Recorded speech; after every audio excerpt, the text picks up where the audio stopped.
Hello students, welcome back to our class. और आज की क्लास में हम पढ़ने जा रहे हैं कि हमारी ये जो डेस्कटॉप है इसके हम डिज़ाइन कैसे कर सकते हैं, इसको में हम कुछ बदलाव कैसे कर सकते हैं। और टॉपिक है जो मेन है उसका नाम है पर्सनलाइजिंग डेस्कटॉप, कि डेस्कटॉप में आप कोई भी बदलाव कैसे कर सकते हैं। तो सबसे पहले मैं आपको डेस्कटॉप के बारे में बता दूँ कि जब भी हम कंप्यूटर को ऑन करते हैं तो कंप्यूटर को ऑन करने के बाद ये जो स्क्रीन हमारे सामने डिस्प्ले होती है वो कहलाती है डेस्कटॉप। डेस्कटॉप पर हमें सबसे पहले स्टार्ट बटन होता है। इस स्टार्ट बटन इसे कहते हैं स्टार्ट बटन। और जब हम इस स्टार्ट बटन पर क्लिक करते हैं तो हमारे सामने ये जो है ये डिस्प्ले होकर आता है, ये कहलाता है स्टार्ट मेन्यू। तो इस स्टार्ट मेन्यू में से आप किसी भी सॉफ्टवेयर को, किसी भी फाइल को सर्च कर सकते हो और ओपन कर सकते हो। तो इस तरह से हम यहाँ पर सारे जो भी हमारे कंप्यूटर में सॉफ्टवेयर्स इंस्टॉल होंगे उन सभी सॉफ्टवेयर्स की लिस्ट जो है वो हमें यहाँ पर डिस्प्ले होने लगेगी और आप उन्हें यहाँ पर ओपन कर सकते हो। इसके बाद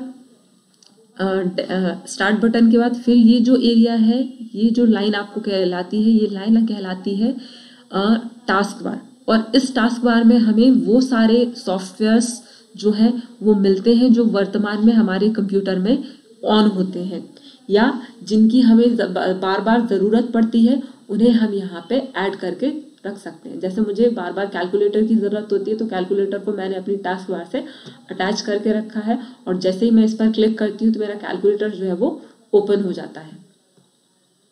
तो इस तरह से आप अपने टास्क बार पर जिस भी सॉफ्टवेयर की आपको ज़्यादा ज़रूरत होती है आप उसे यहाँ से अटैच करके रख सकते हो। उसके बाद यहाँ पर राइट साइड पर हमें दिखाई देते हैं नोटिफिकेशंस। अगर किसी भी तरह के कोई नोटिफिकेशन हमारे कंप्यूटर से रिलेटेड है तो वो नोटिफिकेशन। इसके अलावा अगर आप लैपटॉप पर वर्क कर रहे हैं तो बैटरी लाइफ, उसकी बैटरी जो है वो शो होती है। आपका इंटरनेट कनेक्शन शो होता है। आपका कंप्यूटर कौन सी लैंग्वेज में वर्क करता है वो यहाँ पे शो होता है। और कंप्यूटर का करंट डेट एंड टाइम जो है वो भी हमें यहाँ पर डिस्प्ले होकर आता है। इसके अलावा हमें यहाँ पर डेस्कटॉप पर आप जिस भी फाइल या जिस भी फोल्डर को चाहो वो आप रख सकते हो। तो वो फाइल और फोल्डर्स के आइकन्स जो हैं वो हमें यहाँ पर दिखाई देते हैं, क्योंकि विंडो ऑपरेटिंग सिस्टम पर हम काम कर रहे हैं और ये हमारा ग्राफिकल यूज़र इंटरफेस पर आधारित है।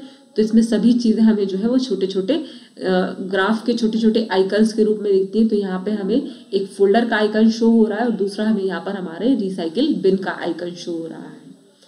ठीक है, तो अब हम शुरू करते हैं कि हम डेस्कटॉप में कोई भी चेंजेस कैसे कर सकते हैं। तो डेस्कटॉप में चेंजेस करने के लिए सबसे पहले हम राइट क्लिक करते हैं और राइट क्लिक करने के बाद ये जो है कुछ इस तरह की लिस्ट हमारे सामने डिस्प्ले हो जाती है जिसे हम कहते हैं पॉपअप मेन्यू।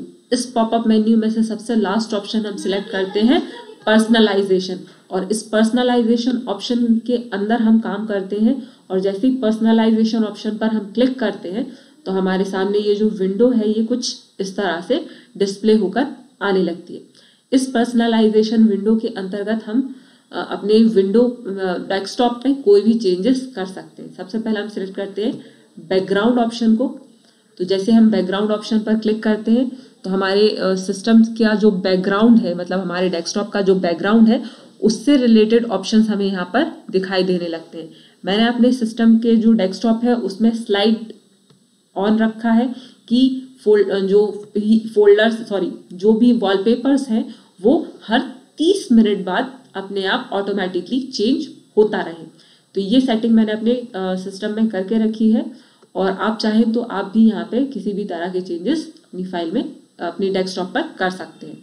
फिर सेकेंड है हमारा कलर ऑप्शन। जैसे ही आप कलर ऑप्शन पर क्लिक करते हो तो यहाँ पे आपके सामने कलर्स से रिलेटेड ऑप्शन आ जाते हैं कि आप अपने जो डेस्कटॉप है उसका कलर आप कैसे रखना चाहते हो। मैंने यहाँ पर ब्लू रखा हुआ है और इसीलिए ब्लू पर बाय डिफ़ॉल्ट चेक है। यहाँ से ये जो हमारे कलर्स हैं आप यहाँ से कोई सा भी कलर ले सकते हो या फिर कस्टम कलर पे क्लिक करके आप कोई और नया कलर खुद से क्रिएट करके उसे भी ऐड कर सकते हो। ठीक है, इसके बाद है हमारा लॉक स्क्रीन, कि हमारी विंडो जो है वो कितने टाइम बाद अपने आप लॉक हो जाए अगर हम उस पर काम नहीं करते हैं। तो यहाँ पे हमें मिलता है हमारा screensaver option. Screensaver भी हमारा वही काम करता है कि अगर आप बहुत देर तक अपने कंप्यूटर को पे काम नहीं कर रहे हैं, अपने लैपटॉप पर वर्क नहीं कर रहे हैं, तो स्क्रीन सेवर क्या दिखाई देना चाहिए। मैंने कोई भी स्क्रीन सेवर सेव करके नहीं रखा है, तो यहाँ पर अभी हमें नन शो हो रहा है। इसके अलावा हम यहाँ पर कोई भी स्क्रीन सेवर ले सकते हैं। जैसे अगर हम रिबन लेते हैं तो हम रिबन जो है उस तरह का हमें दिखाई देने लगता है, और हम इसका एक बार प्रीव्यू भी लेके देख सकते हैं। यह हमारा 3D टेक्स्ट है, तो कुछ इस तरह से दिखाई देने लगता है स्क्रीन सेवर में। इसके बाद फिर है हमारा ब्लैंक, कुछ भी नहीं दिखाई देता है। उसके बाद फिर है बबल्स। बबल्स हमें अगर शो करवाने हैं तो बबल्स यहाँ पर हमें शो होने लगते हैं। इसके बाद फिर नेक्स्ट है हमारा मिस्टीस। तो कुछ इस तरह से यहाँ पे हमारा स्क्रीन सेवर आने लगता है। फोटोज अगर आप चाहें तो कोई भी फोटो सिलेक्ट करके ले सकते हैं स्क्रीन सेवर, और रिबन अगर आपको कुछ इस तरह से डिस्प्ले करवाने हो तो आप उन्हें भी ऐड करवा सकते हो। और टाइमिंग आपको यहाँ पर सेट करनी पड़ती है। अगर आप स्क्रीन सेवर सेट करते हो कि कितने टाइम बाद वो स्क्रीन सेवर आने लगे, कि आप कितनी देर तक अपने कंप्यूटर पर काम नहीं करेंगे तो स्क्रीन सेवर जो है वो आपको शो होने लगे। तो यहाँ पे 1 मिनट है, आप इसका टाइमिंग जो है वो बढ़ा भी सकते हैं। 3D टेक्स्ट में अगर आपको किसी तरह का कोई चेंजेस करने की, आपको यहाँ पे विंडो 10 नहीं चाहिए, आपको यहाँ पे आपका नाम डिस्प्ले होते हुए आना चाहिए। तो ये जो हमारा सेटिंग ऑप्शन है इस पर हम क्लिक कर देंगे, और फिर यहाँ पे हमारा जो 3D टेक्स्ट है आप उसमें चेंजेस कर सकते हो। विंडो 10 को हटाकर आप यहाँ पर कोई और वर्ड्स लिख सकते हो। फॉन्ट्स का अगर आपको टाइप चेंज करना है तो आप यहाँ से फॉन्ट का टाइप चेंज कर सकते हो। अगर जो स्पिन हो रहा है, मतलब कि गोल गोल घूम रहा है, वैसा आपको नहीं चाहिए है, कुछ और चाहिए है, तो आप वैसा सिलेक्शन यहाँ से कर सकते हैं। रिफ्लेक्शन करना है, कलर चेंजेस करने हैं, स्पीड चेंज करनी है, उसका रेजोल्यूशन चेंज करना है, साइज चेंज करना है, ये सारी चीज़ें जो है वो हम यहाँ से चेंज कर सकते हैं। ठीक है, और उसको आप जैसे ही अप्लाई कर दोगे तो स्क्रीन सेवर जो है वो आपके कंप्यूटर पर अप्लाई हो जाएगा। तो इस तरह से हम स्क्रीन सेवर अपने कंप्यूटर में सेट कर सकते हैं। फिर नेक्स्ट है हमारा थीम ऑप्शन। थीम ऑप्शन कि आपको कंप्यूटर, आपका जो डेस्कटॉप है उसका थीम कैसा रखना है, विंडोज़ का रखना है या फिर किसी और फ्लावर का रखना है, जो भी आपको थीम यहाँ पे रखना है वो थीम आप यहाँ पे रख सकते हो। इसके अलावा फॉन्ट ऑप्शन है कि आपके कंप्यूटर में आपने कौन कौन से फॉन्ट इंस्टॉल्ड कर रखे हैं, सारे फॉन्ट्स की लिस्ट जो है वो हमें यहाँ पर डिस्प्ले होकर आने लगती है।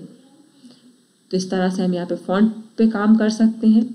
नेक्स्ट है हमारा स्टार्ट ऑप्शन कि आपके स्टार्ट जो बटन है आपका, उसमें आपको क्या क्या चीज़ें डिस्प्ले होनी चाहिए, क्या क्या चीज़ें डिस्प्ले नहीं होनी चाहिए, उन्हें आप ऑन और ऑफ कर सकते हो। ठीक है, जैसे स्टार्ट मेन्यू पे एप्स हमारे शो होते हैं तो ये ऑन है इसलिए शो होते हैं, हम इसे ऑफ कर देंगे तो शो नहीं होंगे। रिसेंटली एडेड ऐप्स हमें शो होते हैं, तो अगर वो मैं इसको ऑफ कर दूंगी तो वो भी मुझे शो नहीं होंगे। सबसे ज़्यादा यूज़ होने वाले ऐप्स शो होते हैं, अगर मैं इसे ऑफ कर दूंगी तो वो भी नहीं होगा। स्टार्ट मेन्यू अगर मुझे फुल स्क्रीन पे चाहिए होगा तो मैं इसे ऑन कर सकती हूँ। मतलब ये हमारे ऑन और ऑफ करने वाले ऑप्शन है जो हमारे स्टार्ट मेन्यू से जुड़े हुए हैं। लास्ट है यहाँ पे हमारा टास्क बार ऑप्शन कि टास्क बार में आपको क्या क्या चीज़ें चाहिए हैं, कौन कौन से मोड चाहिए। जैसे स्टार्ट बटन के लिए है ऑन और ऑफ, उसी तरह से हमारा यहाँ पे टास्क बार के लिए भी ऑन और ऑफ का ऑप्शन है।